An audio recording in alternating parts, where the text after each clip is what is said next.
All right, House of Pain fans, the show is back. Season 13, episode 16, I think. Tricks, No Treats. And this episode is alright. I'm giving it a 5 out of 10. Thought it was pretty mid, but first of all, is it Mandela effect or does Laura have a different hair color than usual? This episode she's blonde.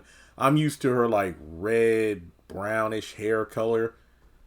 I could not tell you if her hair looked like that prior to the hiatus because it feels like the show has been gone for so long. When did it like go on break? November or something? So I don't know. I could be remembering wrong, but um essentially this episode was split into two parts where Curtis is buying an expensive purse,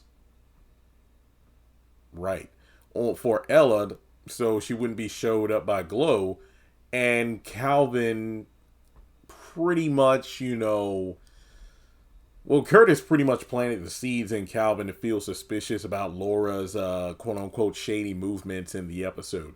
But yeah, it was okay. I mean, it was great seeing Malik and Jasmine briefly, but this episode was alright. It wasn't anything to write home about.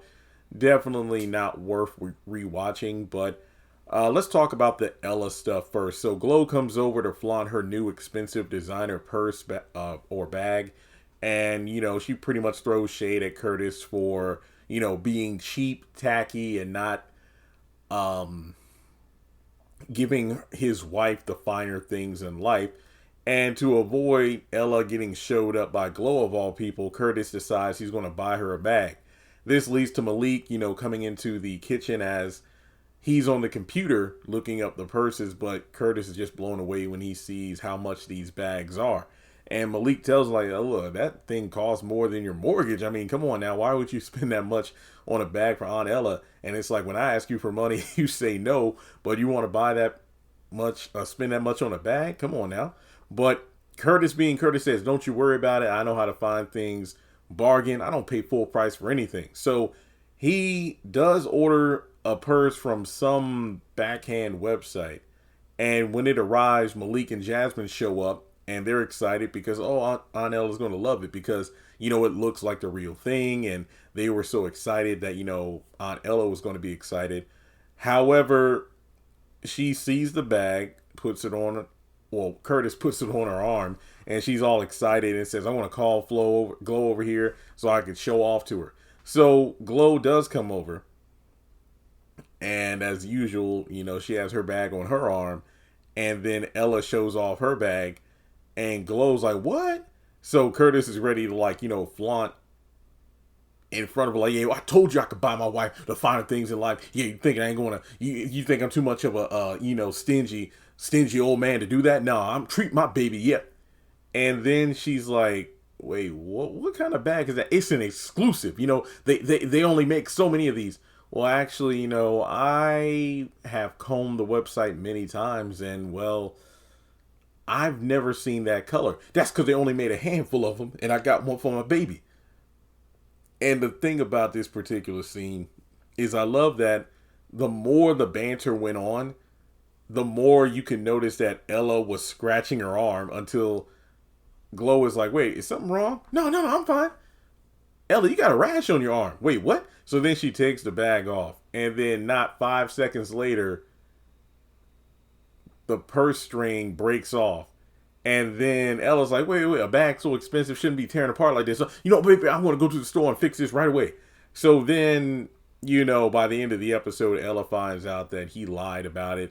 And, he said, oh, look, I just didn't want to, make you feel like you have less than some other people. And I know, and then I didn't want to spend all our savings on a purse, which is a very good thing not to do. Which is kind of interesting because a couple of seasons ago, they explored that Ella has a huge online shopping addiction to the point where she hid so many packages from Curtis that the top shelves in the garage collapsed because she had so many online orders that she had been hiding. Meaning that, I'm pretty sure Ella, like Curtis, isn't cheap though, but is a bargain hunter because everything she purchase she justified. Like, baby, they had a sale and whatnot. And as someone who loves me some Amazon Prime, I can relate to that because even now I'm getting emails about how they got spring deals and whatnot.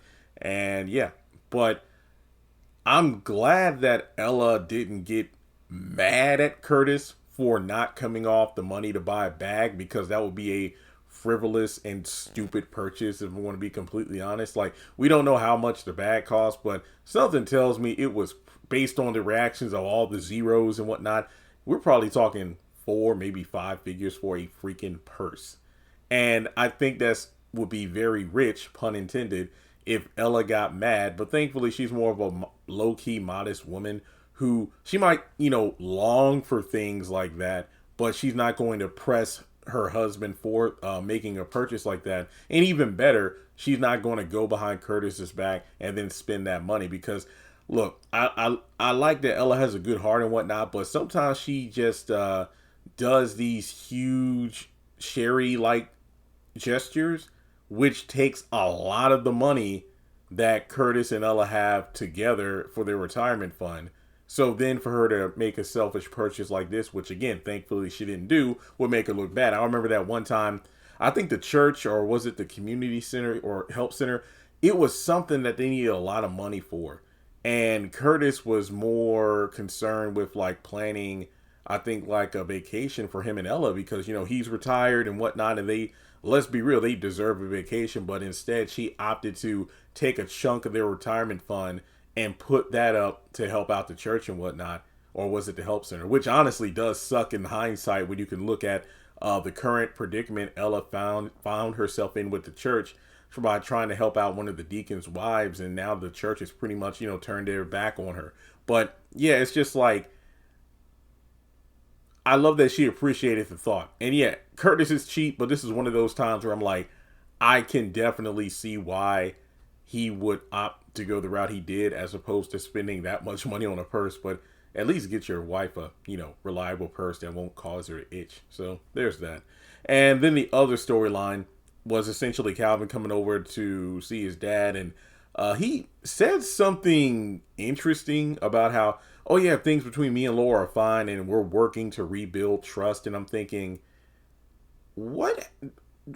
Was there something that happened before the hiatus regarding their trust? I remember one of the last episodes being Miranda showing out because Calvin was handing out wedding invites and she got an invite, and then she went out with Jasmine to like a club or something like that. And she said she'd come.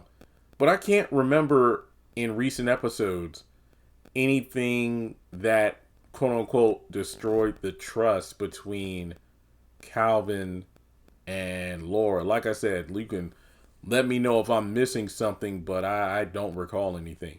So Curtis, makes one of those boomer comments about how, you young folks are on your phones all the time. And like, even these kids, they roll over in bed and then they check their phone before they brush their teeth. I'm guilty of that. And, but my favorite thing to do is like roll over, check my phone, but then I'll pick the right like YouTube video or some music. Then I go into the bathroom and do what I got to do in the morning, or afternoon, because some days I just be sleeping in.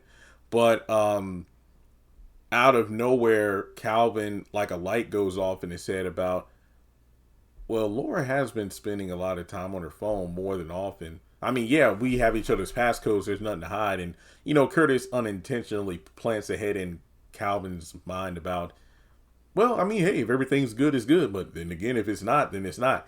So, yeah, she's been, over the past few weeks, she's been with that phone. She hasn't let it out of her sight. She even sleeps with it under her pillow. So what's going on? Now he's acting slightly passive aggressive because when he goes over to the, his loft and sees Laura there, she immediately closed her laptop, and then Calvin walks in, announces his passcode, and she's like, wait, what are you shouting for? Oh, nothing. It's like, feel like I'm being with my dad too much. I'm forgetting things. But then she reveals that on her laptop, she was looking at some flowers for their wedding. And when she steps out to do something, or goes to the back room to do something, Calvin tries to go into her phone, but it turns out she changed the passcode. Peanut comes in to raid the fridge, and Laura's like, actually, babe, I got to go because her phone goes off. I got some errands to run. So he's pretty much venting to Peanut, who is looking for food. Peanut pretty much pulled my sister when, comes over to the house unannounced and then starts raiding the fridge and the cabinets like, you ain't put in on this. So he pretty much just, says, bro, you're tripping. Like, I don't really know where you're going on about this for, because if everything is cool, then it's cool. I mean, has Laura said or done anything to make you doubt her? I just feel like you're projecting, and you ought to not let that ruin what you have. So then later on, when he does ask Laura, where you been, when she gets back from her quote unquote errand, she reveals that, baby, it's a personal trainer. Wait, what? Yeah, I tried on my wedding dress and I couldn't fit it, and I figured that in order to lose a few pounds, I get a personal trainer. And I know it might not seem like a lot, but it's something that I wanted to do. And I feel like if I would have brought it to you, you'd be like, oh, Laura, you're just doing too much. So I just opted to, do this. And I know my phone's been going off, but that's because the personal trainer is my accountability partner, sending me dieting tips. I'm texting back and forth, like, my exercise habits and what I've been eating. So that's pretty much what's going on. And it's like, oh, yeah, well, that's okay, baby. It's just thanks for telling me. It's like, well, we could do like a couples workout thing if you want to as well. Like, yeah. Now, the thing about it is, and I've said this many times in other videos, feel how you feel about Laura. And until we have proof or it's confirmed she's been cheating, she's been done so dirty, because Calvin has the nerve to feel some kind of way about Laura's quote unquote shady activity. Yet, all the while, he's sitting here with his fiance, knowing, but her not knowing, that he and Miranda hooked up a season or two ago. And then he almost got it on with the realtor the season before that. So he has some nerve to feel mad about Laura, who turned out to be doing nothing wrong, while he's cheated on her low-key twice. So that's all I'm saying. But with that being said, that's all I have to say about this particular episode. Like and subscribe, and I'll catch you all in the next video.